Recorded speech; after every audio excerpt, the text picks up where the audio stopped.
그러면 시작 기도하겠습니다. 성부와 성자와 성령의 이름으로.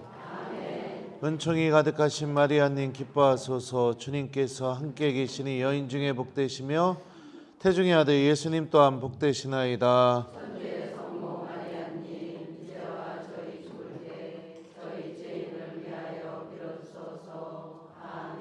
성부와 성자와 성령의 이름으로.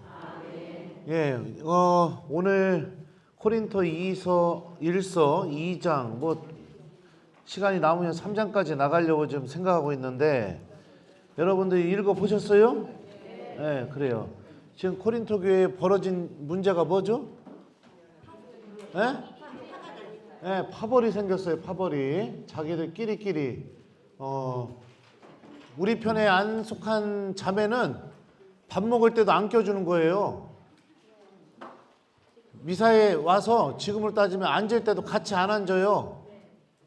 그리고 우리 멤버 중에 누군가가 저 자매도 좀 같이 좀 껴주자 하면 됐다고 막 이래버리는 거예요. 그냥. 네.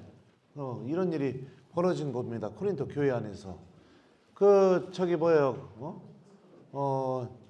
예전에도 그런 일이 있었었죠. 본당에서. 우리 본당 말고. 네. 그런데 전 본당용만 계속 바가지로 하는 것 같은데 예를 들게 그 전 본당밖에 없으니까. 그리고 다음 본당으로 이제 가서 제 본당 신부하면 이제 원송동 성당에서 벌어진 얘기를 이제 교우들한테 얘기하겠죠. 예. 원송동 성당에서 벌어졌던 얘기들을. 그때 내가 여러분들 얘기해도 서운해하지 마세요. 예. 원래 그런 거요. 예. 봉사자를 한 명을 제가 임명을 했어요. 임명을 해가지고 이제 그분이 본당의 여러 행사 같은 거를 이렇게 좀 도와주고 하는 걸 담당을 했는데 그 반대편에 서 있던 사람들이 그 사람이 이제 봉사자로 임명이 되니까 어떻게 하느냐? 앞에서는 웃고 막 그러는데 같이 술도 마시고 일할 때 안 도와줘요. 아무도 안 나와요. 이유가 뭐예요? 싫어서. 저 사람 싫어서. 네. 이런 일들이 지금 코린토 교회 안에 벌어진 겁니다. 그러니까 우리가 신앙생활 하면서 내 마음에 드는 사람들하고만 내가 이렇게 만나고 같이 이렇게 그 사람들하고만 신앙생활하고 이런 거가 지금 한번 우리가 점검해 볼 필요가 있는 거예요. 이게 하느님 눈에 어떻게 보이는지. 이 코린토 1서로 지금 같이 이렇게 우리가 보면서 나가고 있는 겁니다. 이게 좀 내용이 중간중간에 어려운 부분들도 있어요. 근데 하여튼 최대한 쉽게 우리 이해하면서 이렇게 넘어가 보도록 하죠. 자, 그러면 1절부터 2장 1절부터 4절까지 한번 보겠습니다. 형제 여러분, 나도 여러분에게 갔을 때 뛰어난 말이나 지혜로 하느님의 신비를 선포하려고 가지 않았습니다. 나는 여러분 가운데 있으면서 예수 그리스도 곧 십자가에 못 박히신 분 외에는 아무것도 생각하지 않기로 결심하였습니다. 사실 여러분에게 갔을 때에 나는 약했으며 두렵고 또 무척 떨렸습니다. 나의 말과 나의 복음 선포는 지혜롭고 설득력 있는 언변으로 이루어진 것이 아니라 성령의 힘으로 드러내는 것으로 이루어졌습니다. 여러분의 믿음이 인간의 지혜가 아니라 하느님의 힘에 바탕을 두게 하려는 것이었습니다. 자, 여기까지 같이 보도록 하죠. 자, 그리고 우리가 지난 시간에 여러분들에게 말씀드렸었지만 코린토 교회 안에서 벌어진 분열의 원인이 뭐였냐면 대부분 교우들이 노예 출신들이었습니다. 그러니까 교회 밖에 나가기만 하면 천한 신분을 갖고 있었던 사람들이에요.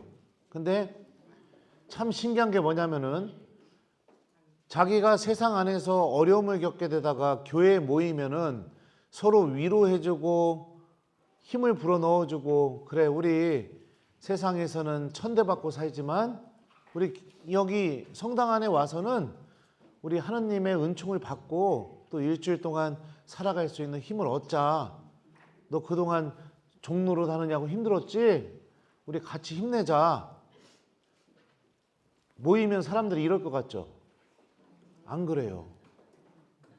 그 종로로 하는 사람들끼리 모였더니 어떡하냐? 그 안에서 누가 더 잘났느냐? 또 이 줄서기를 하고 앉아 있는 거예요. 줄서기를. 그러니까 복음의 질서가 머릿속에 잡혀 있지 않은 거예요.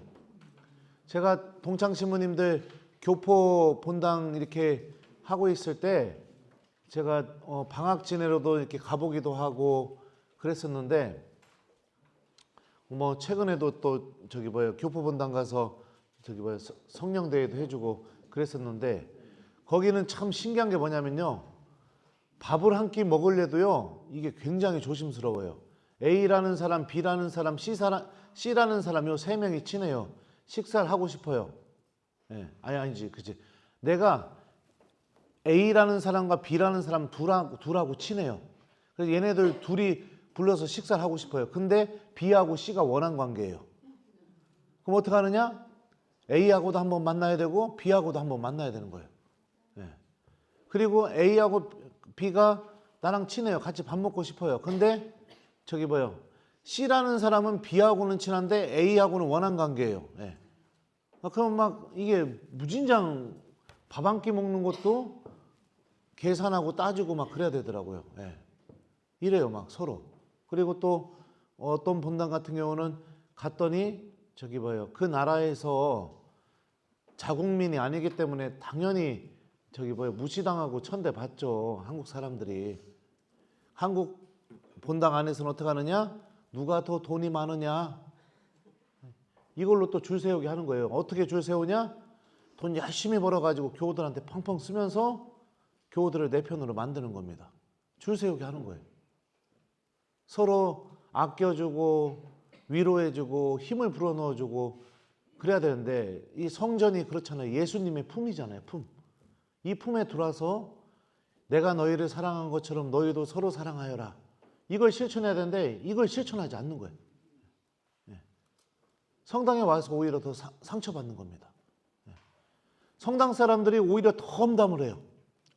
뒤에 가서 더 손가락질해요. 겉으로는 천주교 신자고 예수님 자녀고 믿음 갖고 있는 사람이라고 그렇게 보여주면서 실상 자기 속 안에 있는 내면은 악마의 하수인이 되는 거예요. 악마의 하수인. 그러니까 더 상처받고 오고 그러는 겁니다. 그런 원인이 있어요. 천대받고 무시당하고 그러고 살았던 게 원인이에요. 원인. 근데 그거를 서로 힘이 되게 해주고 위로해 주지 않는다는 겁니다. 이게 참 골 때리죠. 상황이. 힘들면 서로 도와줄 것 같은데 절대 아니라는 거예요. 사람이. 자, 그 배경에서 지금 이제 2장을 보겠습니다. 바오로는 그래서 뭐라고 얘기하느냐? 형제 여러분, 나도 여러분에게 갔을 때 뛰어난 말이나 지혜로 하느님의 신비를 선포하려고 가지 않았습니다. 이렇게 얘기해요.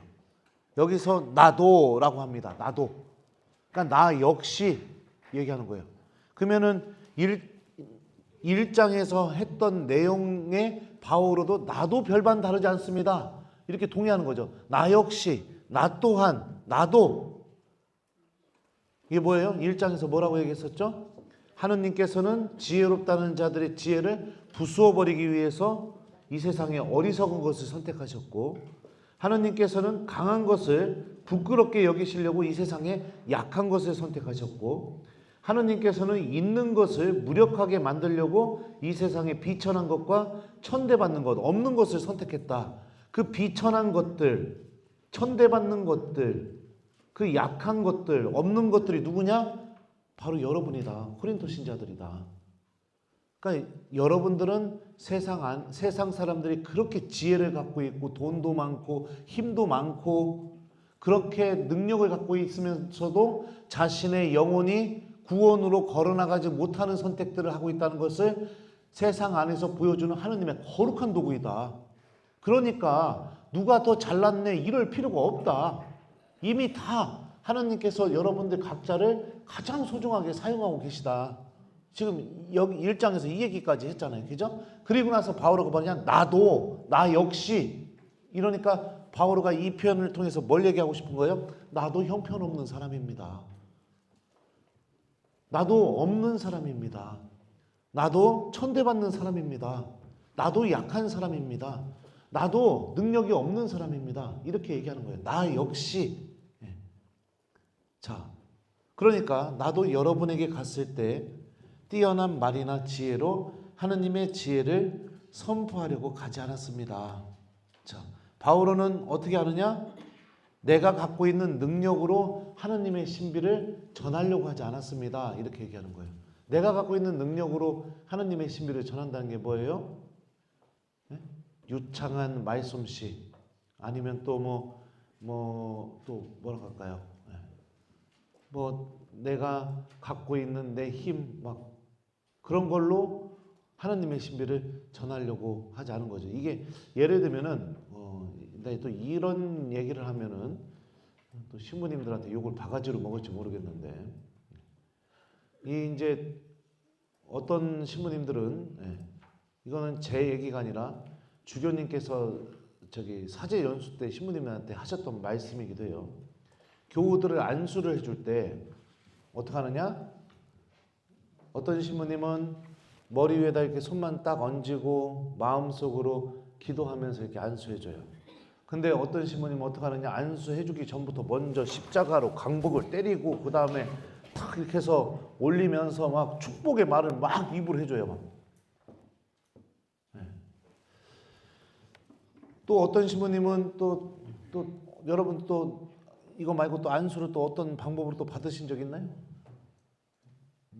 또 어떤 신부님은 막 이마에 십자가 거주고 막 주님께서 축복해 주시고 막 이러면서 안수를 해줘요.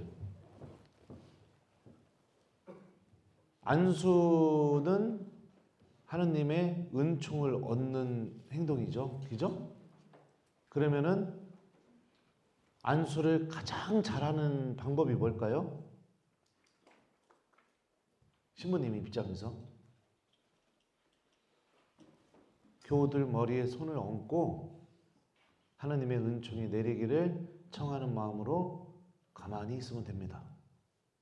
근데 왜 십자가를 막 이렇게 강복해주고 막 이마에 막 그어주고 싶고 막 교우들한테 좋은 말로 막 축복해주고 싶고 이런 욕심이 들까요? 내 힘으로 하고 싶으니까, 내 능력으로. 근데 그게 아니라는 거예요. 그냥 손 얹고 주님께서 이 교회에게 축복해 주신다 이렇게 믿고 그냥 딱 얹어주기만 하면 되는 거예요. 이게 내 능력으로 하는 일이 아닌 거니까. 그죠? 하느님이 잘 하실 수 있도록 그냥 나는 그냥 도구일 뿐인 거예요. 근데 그게 아니라 내 능력으로 내 힘으로 막 이렇게 하려고 하면은 무엇인가 이상한 게 막 들어가기 시작해요. 막. 무엇인가 이상한 게. 우리가 교회 일을 하게 될 때도 한번 잘 생각해 보셨으면 좋겠어요. 내가 하느님의 봉사자로서 일을 할 때 가장 필요한 건 뭘까요? 내가 봉사하는 순간부터 하느님의 도구가 되는 거죠. 그러면은 봉사자가 가장 잘 준비해야 될 게 뭐예요? 네? 주님께 도움 청하는 기도. 그거 하나만 하면 돼요. 나머지는 그 순간 내가 하느님의 일을 하기 시작하면 그때부터 하느님이 하시는 거예요. 나를 통해서. 내 안에 성령의 힘을 불어넣어 주시고 이 일을 잘할 수 있는 열정도 불어넣어 주시고 힘들었을 때 견뎌낼 수 있는 은총도 불어넣어 주시고 하느님이 다 그래요. 근데 이거를 내 능력으로, 그러니까 여기 바울의 표현에 의하면 뛰어난 말이나 지혜로 내가 이 일을 하고 싶어 하니까 어떻게 해요? 자꾸 내 능력만 재고 따져요. 제가 1월 달에 사모견 임명할 때 아주 환장해 죽는 줄 알았어요. 그냥 못합니다, 신부님. 못합니다. 하느님은 그러면 무능하신 분이십니까? 하느님은 못하시는 분이세요? 아니잖아요. 그죠? 그러니까 그래요. 보통 이렇게 바울의 표현에 의하면 뛰어난 말이나 지혜로 하느님의 일을 하려고 하다 보면 꼭 문제가 생겨요. 그런 사람들은. 그리고 그런 사람들의 특징은 뭐냐? 절대 기도하지 않아요. 기도를 해도 어떻게 해요? 그냥 아주 간단하게.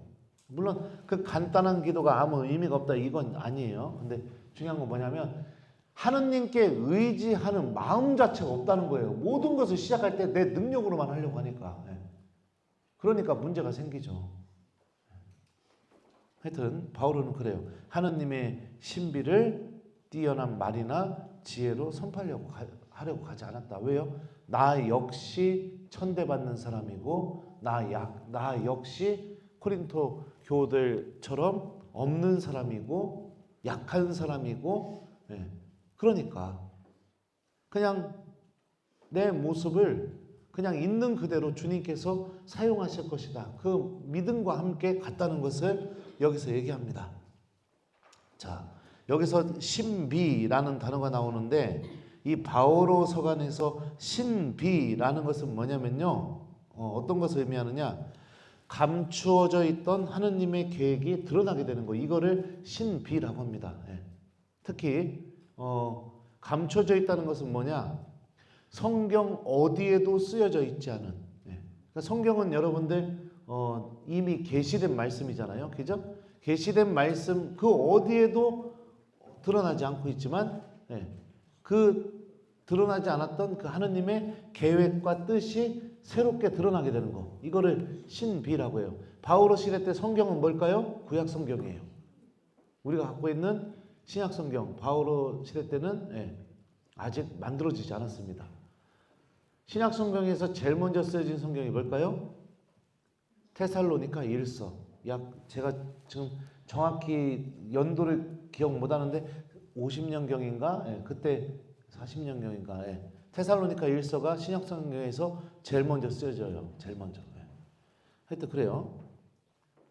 자, 2절. 나는 여러분 가운데 있으면서 예수 그리스도 곧 십자가에 못 박히신 분 외에는 아무것도 생각하지 않기로 결심하였습니다. 그래요. 내가 없는 사람이기 때문에, 내가 능력이 안 되는 사람이기 때문에, 내가 힘이 안 되는 사람이기 때문에 어떻게 해요? 바오로는 십자가에 못 박히신 예수님만 생각하는 거예요. 예수님만. 이게 여러분들 교회 안에서 신앙인이 살아가야 되는 모습인 거죠. 이 십자가에 못 박히신 예수님 안에서 하느님의 모든 신비, 새로운 계획, 하느님의 새로운 뜻이 드러나기 때문입니다. 왜요? 뭐라고요? 그래요. 그래요. 그러면은 우리가 여러분들 신앙생활 할 때도 중요한 게 뭐예요? 특히 내가 교회 안에서 봉사하거나 이럴 때 내가 정말로 내 마음속에 품어야 될 게 뭐예요? 예수님의 십자가 죽음과 부활. 이거를 내 마음속에 품고 살아야죠. 힘들고 어려울 때 골고타로 걸어가셨던 그 예수님을 생각하고, 그죠? 내 능력이 안 될 때 그 십자가에 무능하게 박혀 계신 그 예수님만을 생각하고, 그죠? 내가 그러는 거죠. 그러다 보면 어떻게 돼요? 그 무능함 안에서 죽음에서 승리하시는 하느님의 어마어마한 신비가 부활을 통해서 드러나게 되죠. 그러니까 내가 십자가에 못 박히신 예수님을 마음속에 품고 지내게 되면 내 안에서도 놀라운 일을 하는, 이렇게 형편없는, 이렇게 무능한 나를 통해서 당신의 힘을 드러내시는 하느님의 신비도 우리가 알아들을 수 있는 거죠. 고린토 교회의 분열은요, 바로 이 예수 그리스도를 잃어버렸기 때문이에요. 높아지고 싶고 내 능력을 자랑하고 싶고 무엇인가를 내가 막 돋보이게 하고 싶고, 다른 교우들보다 내가 너보다 낫다 막 이런 것들을 증명하고 싶고, 그런 순간 우리가 무엇을 잃어버리게 되느냐? 바로 예수 그리스도를 잃어버린 순간입니다. 예수 그리스도를 잃어버린 순간이에요. 십자가에 못 박히신 예수님만을 내가 생각한다는 건 또 어떤 삶을 사는 거예요? 내가 너희를 사랑한 것처럼 너희도 서로 사랑하여라 라는 그 예수님의 말씀이 내 가슴 속에 담겨 있게 한다는 것과도 같다고 볼 수 있죠. 최고의 사랑이 바로 십자가니까요. 그죠? 네. 예수 그리스도를 잃어버린 신앙인이 되지 마십시오.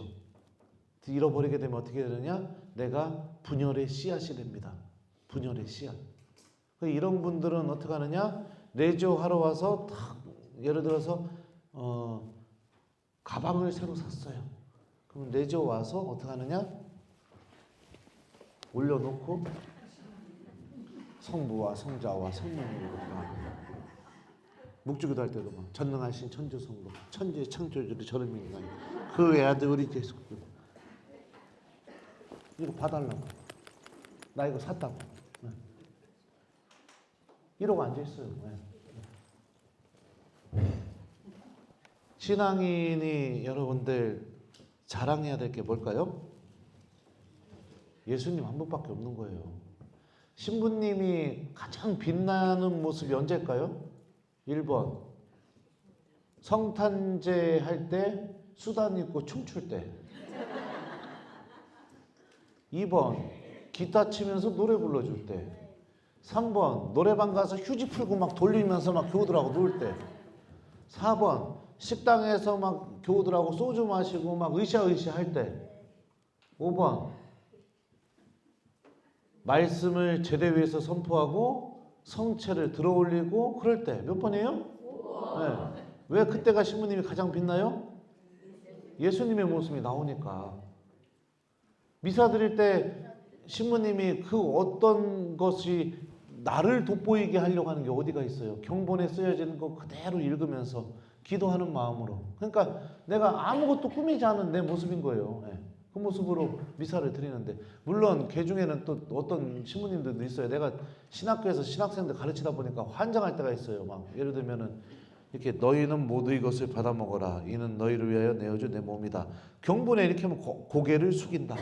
그래서 그 말 끝나자마자 저기 뭐야 축성된 빵을 들어올리고 교우들에게 보여준다. 이렇게 다 써 있거든요. 근데 어떻게 하느냐? 어떤 분들은 너희는 모두 이것을 받아 먹어라. 이는 너희에게 나누어줄 내 몸이다. 이러면서 막 환장해요. 왜 이런 일들이 벌어질까요? 아, 내가 이거 영상 못 내보내겠네. 왜 이런 일들이 벌어질까요? 내 힘으로 하려고 하니까. 내가 돋보이고 싶으니까. 근데 이런 일들이 여러분들 안에서도 그대로 일어나고 있어요. 이런 일들이.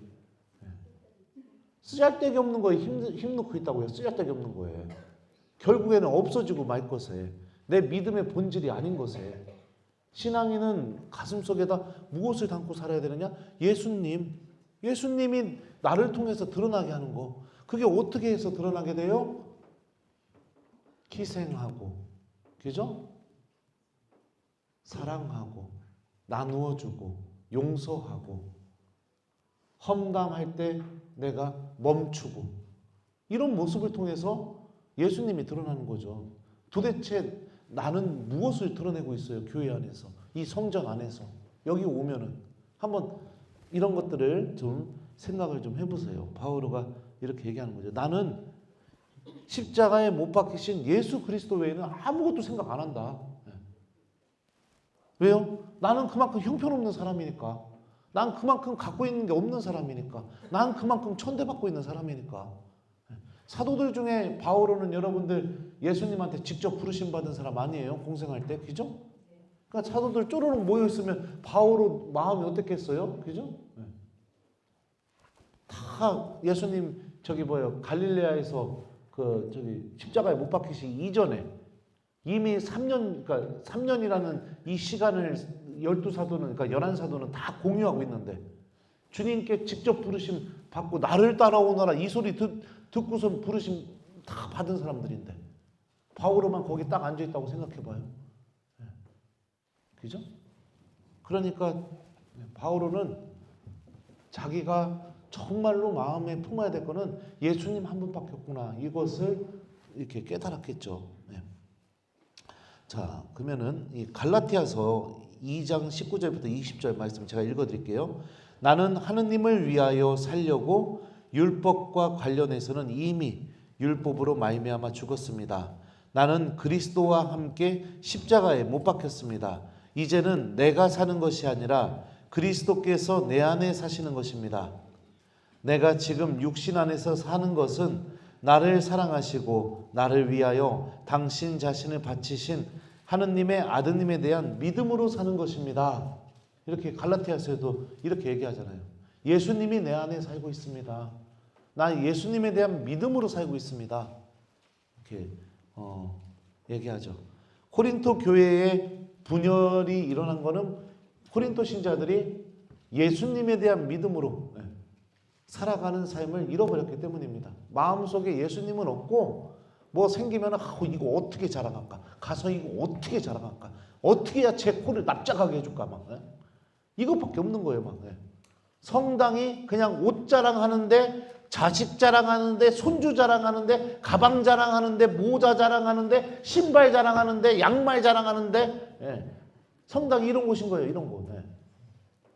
그리고서 쌈박질하고 저기 마음 후벼파고 시기하게 만들고 막 성당이 이런 곳인 거예요. 그냥 와가지고 말을 해도 은근히 집에 와서 생각해보면 막 은근히 기분 나쁜 말들 막 톡톡 내뱉고 막 그런 거예요. 신앙인들이.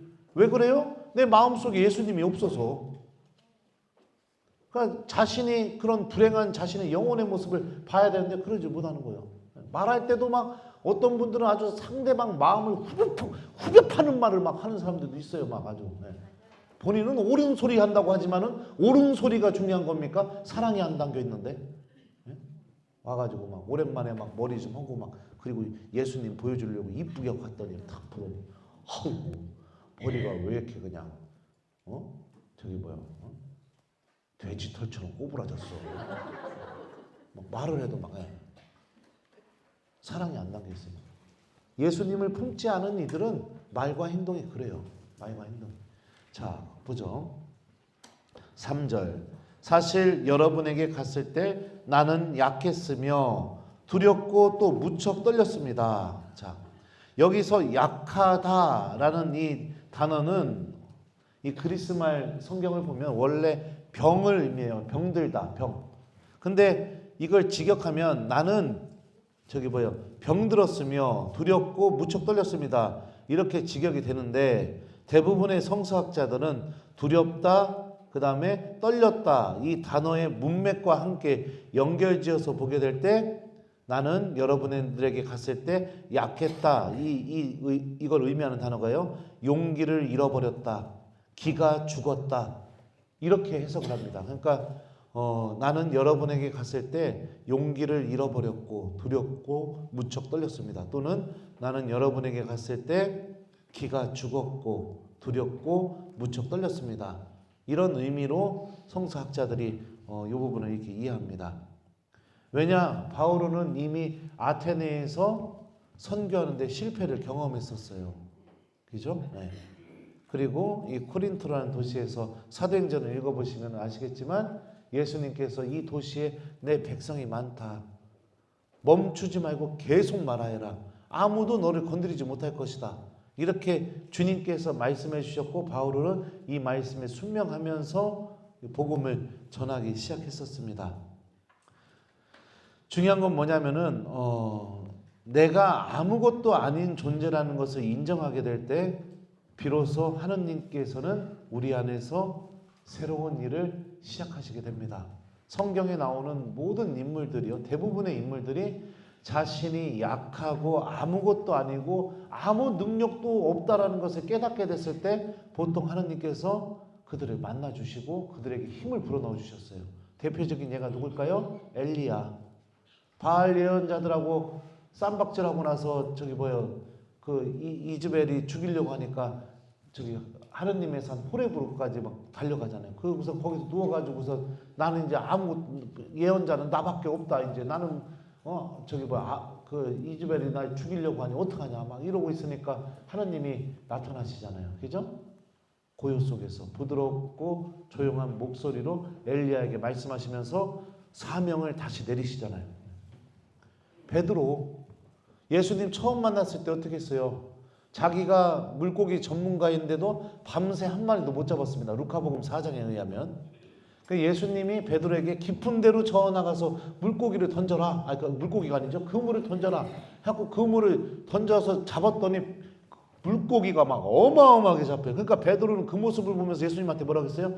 주님, 저에게서 떠나주십시오. 저는 죄인입니다. 이렇게 얘기하잖아요. 그러니까 예수님이 뭐라고요? 나를 따라오너라.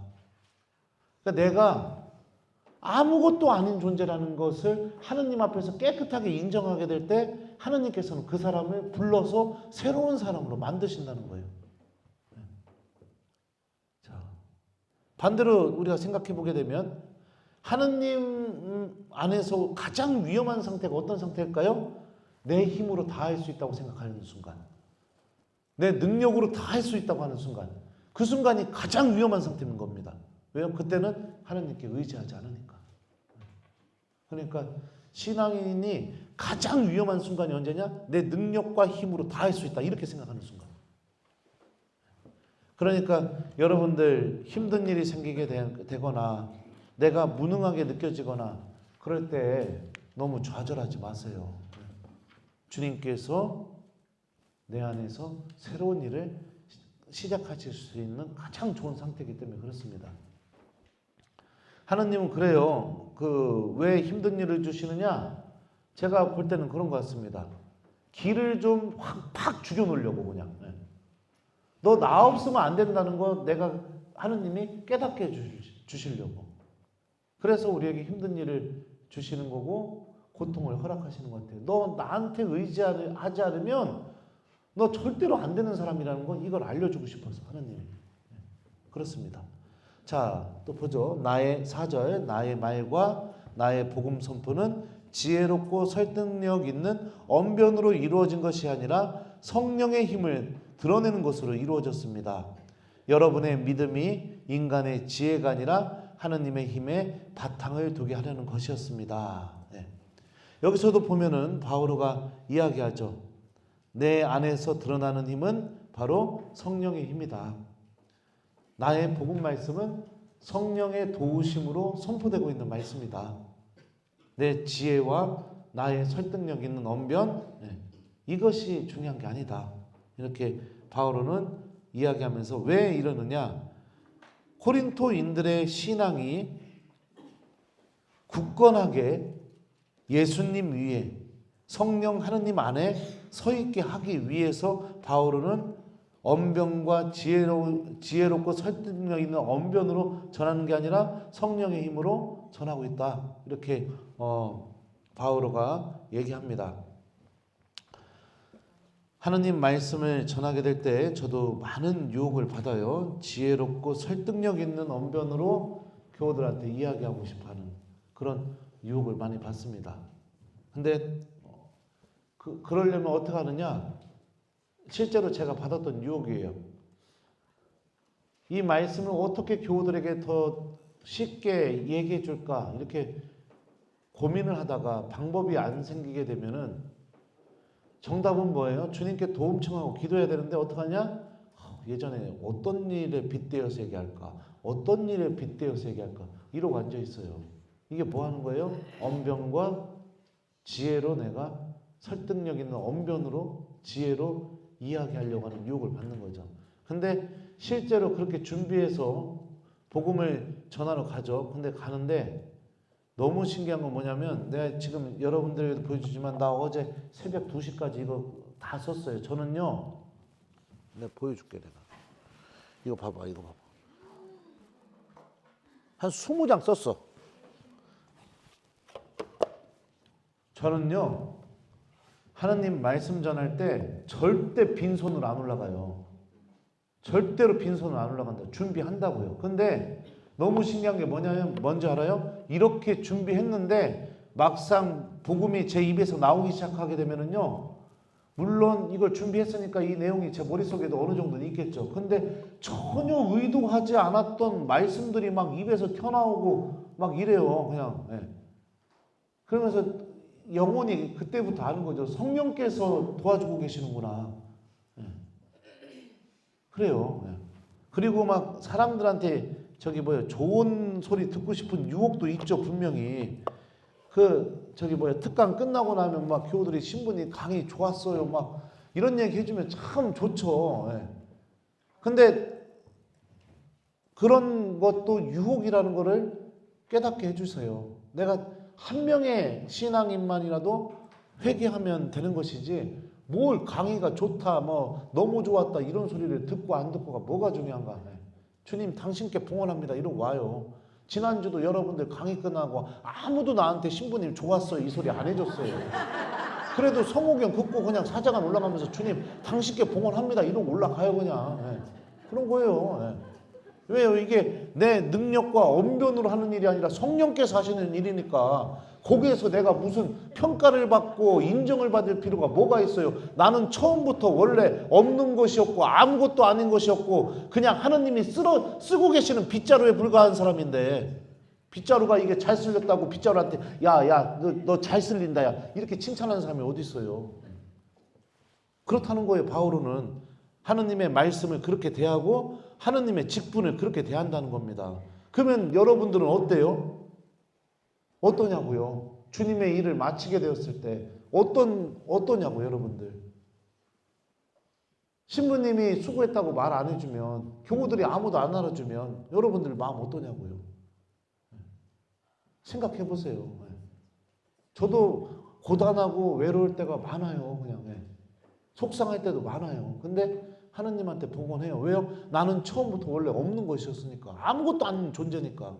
여기서 김재덕이라는 사람에서 예수님이 빠져버리게 되면은 누가 날 좋아해 주겠어요?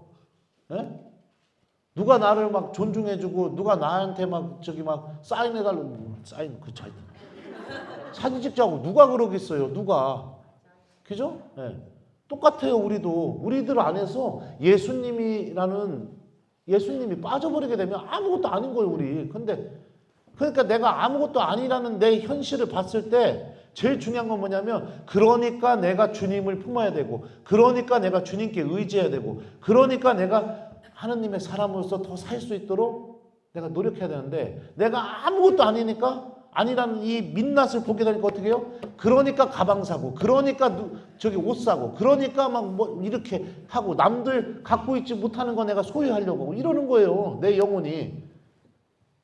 세상의 지혜를 쫓는 사람들은 이렇게 한다는 거예요.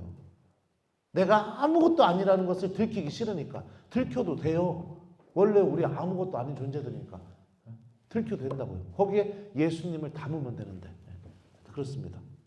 그래서 바오로가 전하는 이 복음은 성령의 힘을 드러내기 위한 복음이었고 그 목적은 여러분들의 믿음이 하느님의 힘에 바탕을 두게 하기 위해서 이렇게 바오로는 복음을 이렇게 전한다라고 코린토 신자들한테 이야기하는 겁니다. 그러면서 코린토 신자들이 이 편지를 읽는 동안 어떤 생각을 하겠어요? 나의 모습에 대해서 생각하겠죠. 내 모습은 참 부끄럽구나. 내가 이랬다는 게 참 수치스럽구나. 이렇게 느끼게 하기 위해서 바오로가 자신이 하느님의 직분을 지금 어떻게 대하고 있는지 얘기를 해주고 있는 겁니다. 자, 그러면 또 한번 그 다음 부분을 보죠. 좀 이제 제가 또 읽어줄게요.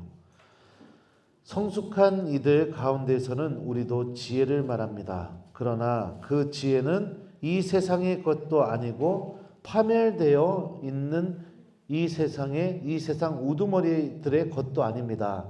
우리는 하느님의 신비롭고 감춰져 있던 지혜를 말합니다. 그것은 세상이 시작하기 전 하느님께서 우리의 영광을 위하여 미리 정하신 지혜입니다. 이 세상 우두머리들은 아무도 그 지혜를 깨닫지 못하였습니다. 그들이 깨달았더라면 영광의 주님을 십자가에 못 박지 않았을 것입니다. 그러나 성경에 기록된 그대로 되었습니다. 어떠한 눈도 본 적 없고 어떠한 귀도 들은 적 없으며 하느님의 마음에도 떠오른 적이 없던 것들을 하느님께서는 당신을 사랑하는 이들을 위하여 마련해 두셨다라고 이렇게 여기까지 한번 보도록 하죠. 이 바오로는 지금 이사야 예언자의 말씀, 그다음에 또 예레미야 예언자 말씀, 집회서의 말씀, 요거를 믹스해 가지고 이렇게 해서 성경을 인용했는데 이런 식으로 여러분들 어떤 현상에 대해서 이야기한 다음에 구약의 예언자들이 말씀하셨던 그 예언 말씀이 이 현상을 얘기하면서 그게 지금 이 말씀이 지금 이루어지고 있는 겁니다. 이런 식으로 설명하는 것을 성서학적인 용어로 뭐라고 하냐면요, 패셔림 합니다. 패셔림. 이게 뭐냐면 구약의 예언의 말씀이 지금 이루어지고 있다라는 것을 이렇게 표현하는 거예요. 왜 이 패셔림을 사용했느냐? 이게 자신이 이야기하는 논리가 정당성을 갖게 하기 위해서 이런 일들을 이런 문학적인 기법, 다시 말하면 수사학적인 기법을 씁니다. 근데 이런 것들 뭐 그렇게 여러분들에게 중요한 건 아니에요. 그러니까 막 이거를 막 분석하고 막 이러면은 여러분들 못 쫓아오기 때문에 최대한 제가 이해한 거를 쉽게 씹어서 숟가락에 담아서 입에다가 넣어주려고 지금 생각하고 있습니다. 어렸을 때 저기 뭐요, 여러분들도 그랬죠? 저기 자녀들 씹어가지고 숟가락에 담아서 이렇게 넣어주고, 밥 안 먹으려면 어떻게 했어요? 옛날에 우리 엄마는 그랬는데, 내가 밥 안 먹는다고 하면 숟가락에 밥 이렇게 해갖고 부릉부릉 막 그러면서 입 벌리려고 막 이렇게 하는 거죠. 최대한 그러려고 합니다. 바오로 서간이 어려워요. 어려워. 이게 수사학이 들어있어서. 자, 보죠.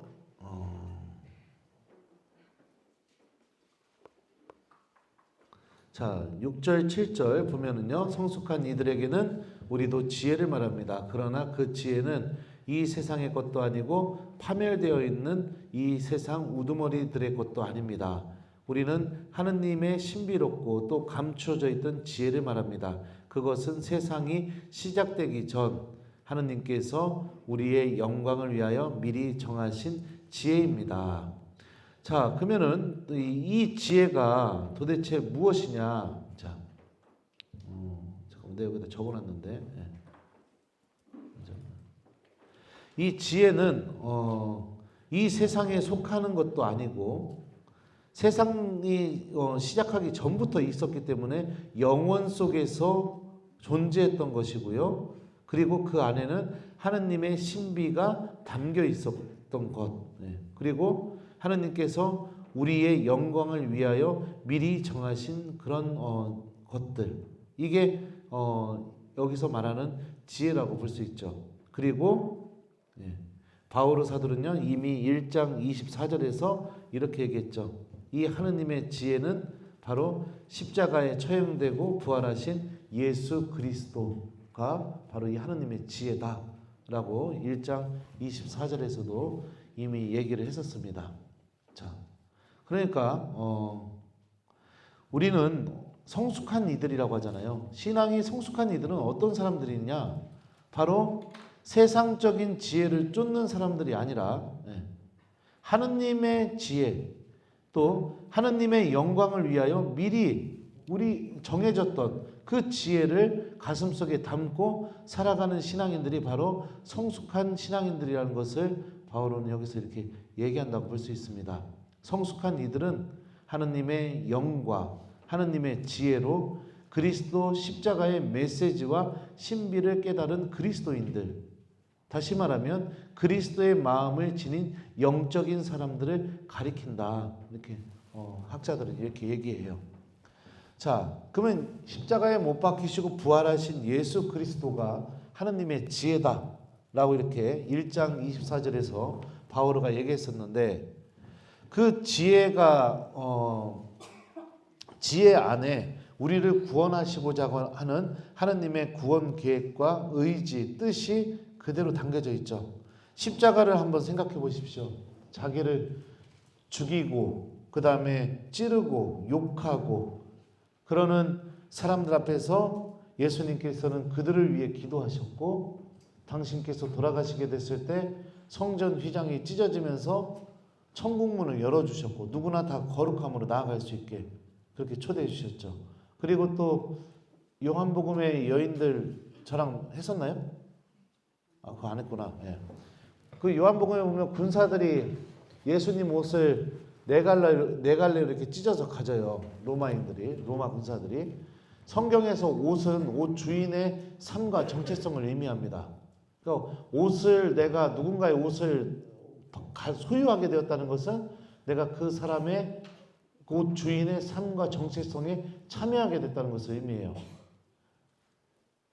군사들이 예수님의 옷을 찢어서 나눠 가지게 되었다는 것은 예수님의 정체성과 삶에 참여하게 됐다는 것을 의미하는데요. 예수님의 정체성과 삶은 뭐예요? 십자가에 못 박혀서 돌아가시지만 부활하시게 된다. 이 구원의 신비에 이방인들도 그대로 초대받게 되는 그 신비가 십자가 안에서 드러나게 되죠. 그러니까 우리가 정말로 소유해야 할 지혜, 나를 가장 돋보이게 만들어주는 지혜, 나에게 정말로 생명을 가져다주는 지혜, 이거는 뭐냐? 십자가에 못 박히신 예수 그리스도, 그리고 부활하신 예수 그리스도, 여기서 드러나고 있는 하느님의 구원 계획과 신비, 이거를 내가 믿고 소유하는 사람이 되는 게 나를 가장 빛나게 해주고 나를 가장 힘있게 만들어주는 그런 것이 된다는 것을 얘기하는 거죠. 성숙한 신앙인들은 이걸 소유하려고 한다는 겁니다. 세상적인 것들을 소유하려고 하는 게 아니라. 자, 또 보죠. 여기다 뭐 잔뜩 써왔는데 글자가 작아서 하나도 안 보여. 자, 8절부터 9절입니다. 이 세상 우두머리들은 아무도 그 지혜를 깨닫지 못하였습니다. 그들이 깨달았더라면 영광의 주님을 십자가에 못 박지 않았을 것입니다. 그러나 성경에 기록된 그대로가 되었습니다.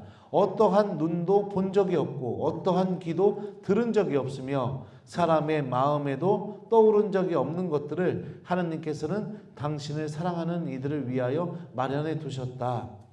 세상의 우두머리들, 여기서 성서학자들은 뭐 로마의 지배자들, 뭐 이런 사람들을 세상의 우두머리들이라고 이렇게 보고 있습니다.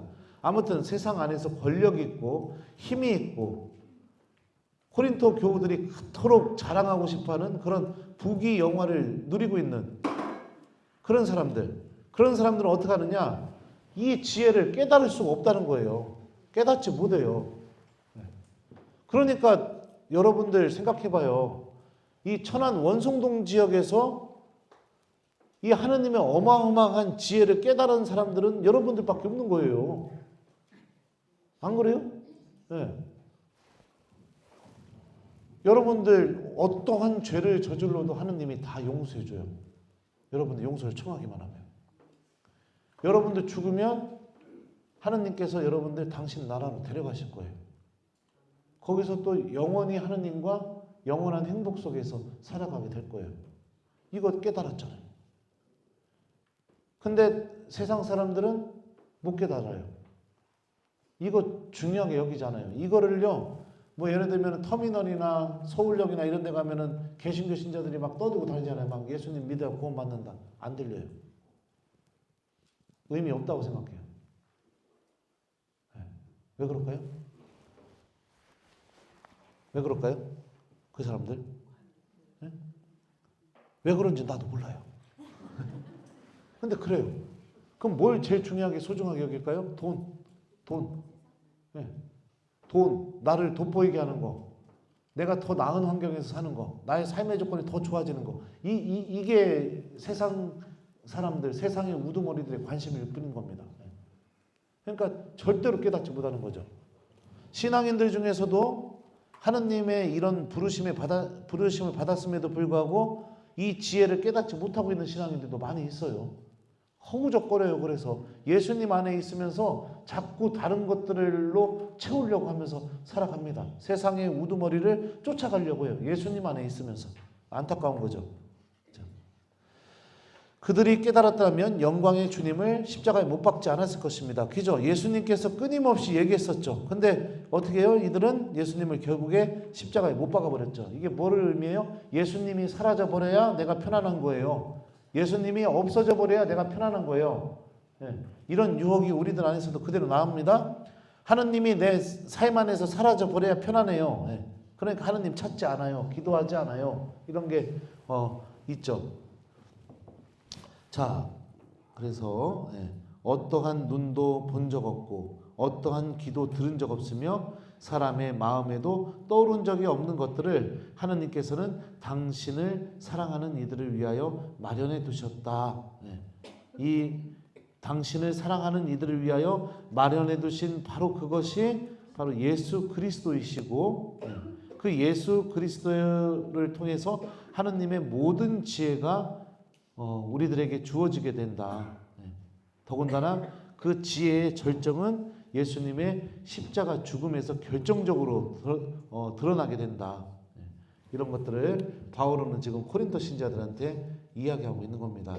그러니까 정말로 내가 무엇을 소유하는 사람이 돼야 되는지 그거를 얘기를 이렇게 하고 싶어하는 것 같아요. 뭐 이렇게 잔뜩 써왔는데 내 눈에 하나도 안 보여요. 좀 읽어줘 볼까요? 써온 거예요? 하느님의 지혜는 영광의 주님인 예수 그리스도의 십자가 죽음에서 결정적으로 드러납니다. 이는 하느님의 지혜를 알고 깨닫는 자만이 십자가에 못 박혀 죽으신 영광의 주님을 알아뵙고 그 영광스러운 실존에 참여할 수 있음을 말해줍니다. 영광의 주님은 하느님의 지혜가 드러난 십자가의 신비를 깨닫고 받아들이는 이들을 당신의 영광에 이르도록 이끌어 주십니다. 그리고 성경에 기록된 그대로 된 것이라고 구약 성경의 말씀을 자유롭게 변형해 인용함으로써 예수 그리스도의 십자가 죽음을 하느님의 구원 계획과 의지와도 연관시켜 바울은 이야기하려고 합니다. 하느님의 지혜를 깨닫지 못한 이 세상의 우두머리들의 지혜는 그리스도 십자가의 신비에 드러난 하느님의 지혜를 어리석음으로 치부해버린 악의 세력에 따른 인간의 지혜, 세상의 지혜를 가리키고 있습니다. 그래요. 이 세상의 우두머리들이라는 표현은 6절에서 파멸되어 사라져 버리고 많은 세상의 권력가들을 가리키는 말로 이미 사용되었었는데 구체적으로 누구를 가리키는지는 명확하지 않습니다. 이 표현의 사전적 의미는 이 세상을 통치하는 사람들이나 이 세상을 지배하는 악의 세력들 또는 악한 세력의 도구가 된 사람들, 이런 것들을 의미합니다. 자, 그래서 대부분 성서학자들은 이 세상의 우두머리들을 예수 그리스도를 십자가에 처형한 로마 제국의 지도자들과 유다 지도자들, 또 정치적으로나 종교적으로나 막강한 세력을 가진 자들로 성서학자들은 보고 있습니다. 이렇게 제가 적어왔네요. 자, 그러면 또 10절부터 11절 보죠. 하느님께서는 성령을 통하여 바로 그것들을 우리에게 계시해 주셨습니다. 성령께서는 모든 것을 그리고 하느님의 깊은 비밀까지도 통찰하십니다. 그 사람 속에 있는 영이 아니고서야 어떤 사람이 그 사람의 생각을 알 수 있겠습니까? 마찬가지로 하느님의 영이 아니고서는 하느님의 생각을 깨닫지 못합니다. 자, 그러니까 하느님의 성령께서는 하느님의 깊은 비밀까지도, 하느님의 모든 계획까지도 다 통찰하고 계시는 분이시다. 그러니까 바오로가 왜 이 이야기를 할까요? 소유하려면 무엇을 소유해야 된다? 내가 성령을 소유하는 사람이 돼야 된다. 성령 안에서 살아가는 사람이 돼야 된다. 이 얘기를 하고 싶어 하는 거죠. 코린토 사람들은 무엇을 소유하려고 했었죠? 앞에 보면요. 나는 아폴로 편이다. 나는 케파 편이다. 나는 바오로 편이다. 관계를 중요하게 여기려고 했었고, 그죠? 그리고 또 자기들이 못났으니까 자기를 돋보이게 하는 것들을 중요하게 여기면서 살아가려고 했었어요. 예수님을 믿는 믿음의 여정 안에서. 근데 여기서 바오로가 얘기하는 건 뭐냐면 성령 안에 머물고 성령을 청하고 성령을 소유해라. 그래야 어떻게 해요? 하느님의 그 깊은 생각까지, 그 깊은 계획까지 깨닫는 신앙인이 된다. 예수님을 바라보면서 성령의 도우심으로 그 십자가 안에 담겨져 있는 하느님의 신비와 계획을 내가 알아들을 수 있는 사람이 될 수 있게 성령께서 도와주신다. 이게 정말로 신앙인들이 소유해야 하는 것이다. 이거를 얘기하고 싶으니까 이제 이 성령에 대한 이야기를 바울은 이렇게 꺼내고 있는 거죠. 자, 12절부터 13절 또 보도록. 이거 한 장밖에 못 나가겠네. 이거 2장 띄려고 했는데 그러면 16주를 해야겠네. 환장하겠네요. 나도. 여러분들도 환장하지만 나도 환장해요. 자, 우리는 세상의 영이 아니라 하느님에게서 오는 영을 받았습니다. 그래서 하느님께서 우리에게 주신 선물을 알아보게 되었습니다. 우리는 이 선물에 관하여 인간의 지혜가 가르쳐 준 것이 아니라 성령께서 가르쳐 주신 말로 이야기합니다.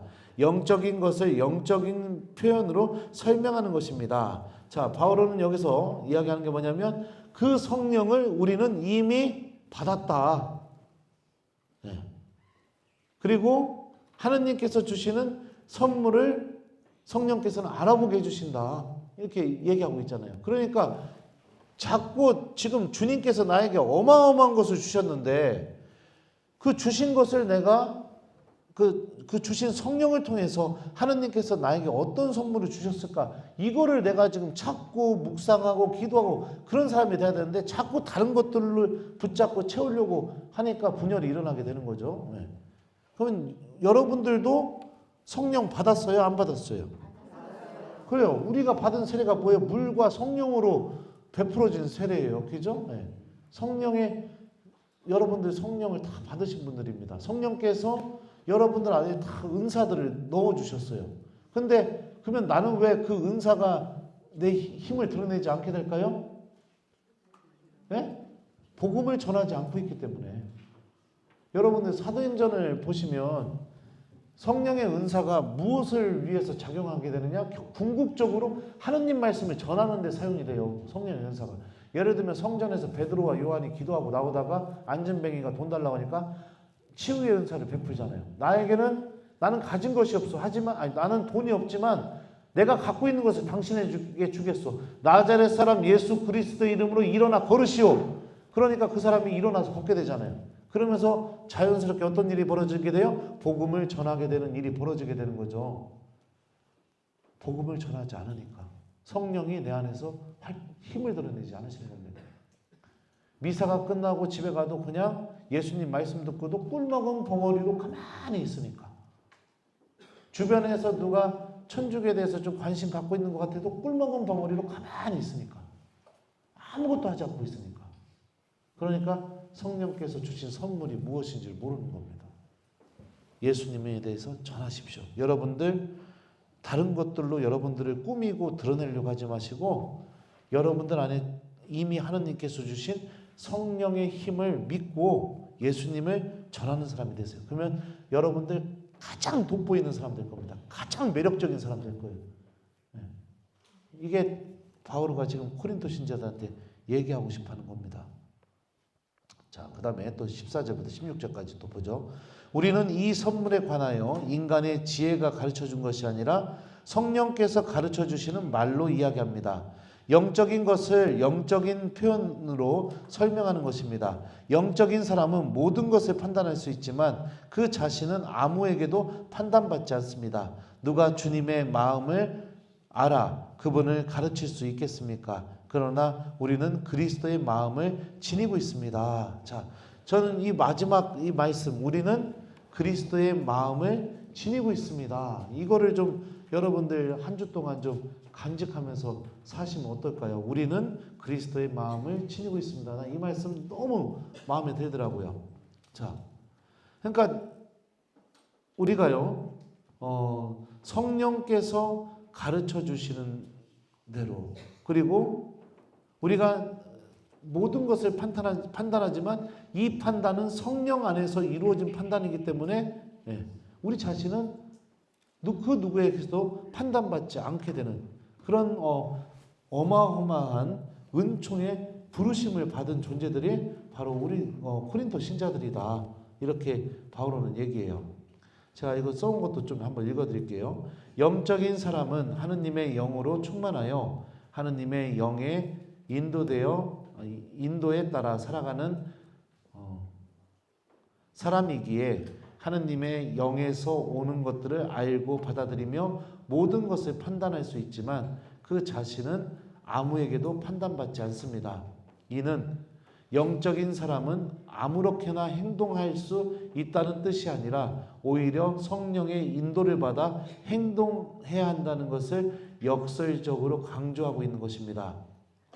현세적 인간은 지식과 분별력을 갖춘 영적인 사람과 대조되는 표현이기 때문에 하느님의 영에게서 오는 것들을 받아들이지도 않고 받아들일 능력조차 없는 사람, 곧 영적인 것이 아닌 육적인 사람을 의미합니다.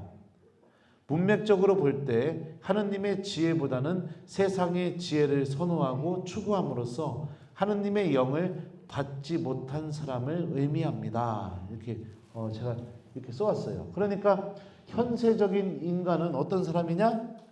오로지 세상적인 지혜만 추구해요. 세상적인 지혜가 뭐예요? 고통스러우면 피해라. 저 사람 미우면 만나지 마라. 돈은 많이 있을수록 좋다.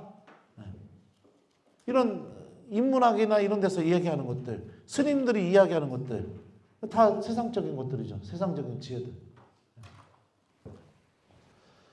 우리는 영적인 사람들입니다. 성령의 도우심과 함께 하느님의 신비를 깨달으면서 걸어 나가야 되는 그런 사람들인 거예요. 그러니까 항상 여러분들 주님의 말씀을 가까이 하면서 이 성령의 도우심을 이 말씀 안에서 얻어냈으면 좋겠어요. 그리고 예수님의 그 십자가의 신비 안에서 담겨있는 이 하느님의 뜻과 계획을 계속해서 내가 되새기고 또 찾고 또 찾고 그러는 거죠. 그러니까 내 삶 안에 항상 중심이 뭐냐? 예수님의 십자가. 그 십자가 안에서 답을 찾으려고 하는 삶. 이게 여러분들 영적인 사람의 모습인 것이고 성령께서도 우리가 이런 노력을 하게 될 때 우리 안에서 많은 선물을 이렇게 주시게 될 겁니다. 자, 전체적으로 이제 2장을 보게 될 때 바오로는 자신의 직분에 대해서 코린토 신자들에게 이야기하고요. 그러면서 성숙한 신앙인들 또 하느님의 성령에 이끌려 사는 사람들의 모습이 어떤 모습인지에 대해서 이야기해 주고 싶어요. 그러면서 정말로 나를 돋보이게 하고 누군가에게 자랑할 거리로 소유해야 될 것이 무엇이냐? 세상적인 것들이 아니라 바로 예수님의 십자가 그리고 성령의 활동, 성령께서 주시는 선물 이런 것들이 내가 정말 나를 돋보이게 하고 나를 드러내게 하는 그런 내가 소유해야 될 것이라는 것을 2장에서 이제 이야기를 이렇게 바오로는 이렇게 해주고 있습니다. 그러면서 이제 3장에서 어떻게 하느냐? 이제 코린토 신자들을 뒤지게 혼내기 시작합니다. 그러니까 신부님이 여러분들 강론 때 맨날 좋은 얘기 막만 해주면 그 강론은 좋고 나를 막 찔리게 하고 불편하게 하면은 그 강론은 싫고 그러면 안 돼요. 사도들도 보면은 이렇게 이제 혼내기 시작해요. 그러니까 자 그래서 여러분들이 또 이번 한 주 동안 묵상해야 될 주제가 뭐냐면 나는 무엇으로 다른 사람들에게 자랑하고 있는 사람인가? 요거를 좀 한번 생각해 보셨으면 좋겠어요. 한 주 동안. 나에게 자랑거리가 정말 예수님의 십자가의 신비인가? 아니면 세상의 우두머리나 현세적인 인간이나 이 코린토 1서에서 얘기하는 것처럼요. 그들이 쫓고 있는 그것들이 다 나의 자랑거리인가? 한번 생각해 보세요. 이게 첫 번째예요. 여러분들이 다음 주에 나눔할 주제가. 그리고 두 번째는 우리가 이 코린토 1서 전반부를 보게 되면은요. 바오로도 얘기하잖아요. 나도 형편없는 사람이고 나는 아무 능력도 없고 그랬다. 나의 약함과 나의 무능함과 나의 천대받음을 나는 어떻게 바라보고 있는가? 바오로는 오히려 내가 그런 내 모습을 마주하게 될 때 하느님께서는 그런 나를 통해서 새로운 일을 하신다고 이렇게 얘기하고 있는데 나는 나의 천대받음, 나의 민낯, 약함 이런 것들을 만나게 됐을 때 나는 어떻게 반응했었는가? 그거를 오히려 막 숨기려고 다른 것들로 막 숨기려고 막 그랬었는가? 아니면 그렇게 형편없고 부족한 사람이니까 그런 형편없고 부족함에 예수님을 담으려고 했었는가? 이런 것 한번 좀 묵상해 보면 아주 좋겠죠. 그죠? 예. 그리고 세 번째 주제예요. 나는 우리 구역과 반에서 본당에서 세상적인 것들을 자랑거리로 삼으면서 분열을 일으키는 씨앗인가? 내 말과 행동은 교회의 일치를 이루는 데 봉사하고 있는가? 아니면 나밖에 몰라서 분열을 일으키는 씨앗이 되고 있는 건 아닌가? 이것도 좀 한번 묵상해서 이 세 가지 주제 다음 주 나눔 시간에 여러분들이 나눔을 하시면 됩니다. 다음 주는 봉송체라서 한번 쉽니다. 뭐라고요? 네, 봉송체라서 한 주 쉬고 그 다음 주에 3장 이제 우리 배울 거예요. 4장까지 했으면 좋겠는데 이렇게 너무 자세히 하니까 진도가 안 나가니까 좀 문단별로 뭉뚱그려서 그냥 뚝뚝뚝 해야겠습니다. 아무튼 다음 주에 4장까지 그 다음 주에 4장까지 꼭 읽어오시기 바랍니다. 아셨죠? 자, 그러면은 이제 강의는 끝났고, 네. 이제 지난주에 여러분들 내드렸던 생각해보고 고민하라고 했던 주제를 갖고 이제 조별로 나눔을 하셔야 됩니다. 나눔을. 그래서 저기 뭐예요? 나눔할 때 주제에서 벗어난 쓰잘데기 없는 얘기를 하신다. 그러면 조장님들은 어떻게 하느냐? 삑 이렇게 하세요. 예. 그리고 그거 삑 소리 들었다고 해서 기분 나빠하고 승질내고 그러면 안 돼요. 예. 알았죠? 예. 예. 그렇게 해서 좀 말씀을 갖고 한번 나눔을 좀 이렇게 해봤으면 좋겠습니다. 그리고 조장님들은 나눔하신 내용들을 적어가지고선 저한테 제출해 주시면 됩니다. 이게요, 여러분들 강의만 듣는 거랑 강의 듣고 그 말씀을 내가 직접 내 삶에 빗대어서 나누는 거랑은 완전히 달라요. 지금까지는 제가 읽은 성경이고요. 이제부터는 여러분들이 삶 안에서 읽어낸 성경이 펼쳐지기 시작하는 겁니다. 나눔 부담스럽게 여기지 마시고 잘 하셔서 조장님들 적어서 저에게 가져오시기 바랍니다. 아셨슈? 네. 자, 그러면은 마침 기도하겠습니다. 성부와 성자와 성령의 이름으로 아멘. 주님께서 여러분과 함께 전능하신 천주 성부와 성자와 성령께서는 여기 있는 저희 모두에게 강복하소서. 아멘. 성부와 성자 성령의 이름으로 아멘. 좋은 시간 되세요. 감사합니다.